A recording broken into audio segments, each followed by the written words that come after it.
Today, I bought 4 different cars from Temu, and I'm really curious to see what we got. 2 of them are remote control cars, and the other 2 are metal die-cast cars. Now, we all know Temu has really cheap prices. But the real question is, are these actually good? In this video, I'm going to unbox all 4 cars, test them, and give you my honest opinion.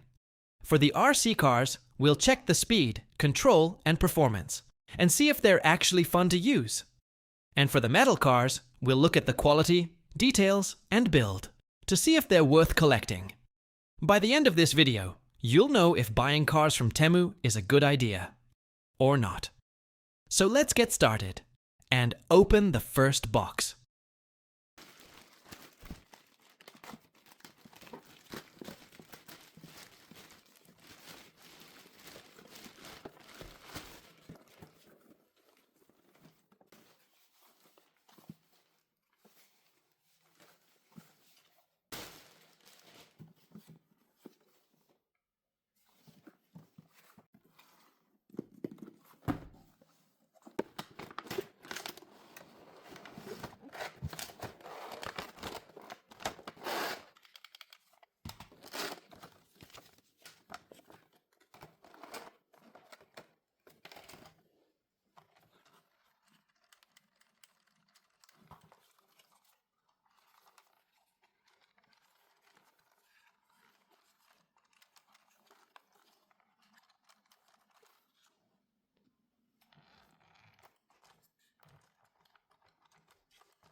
Alright, that's it for today. We checked out 4 awesome toy cars, 2 powerful remote control cars, and 2 solid die-cast metal cars. Each one had its own style and performance. Let me know in the comments which one was your favorite.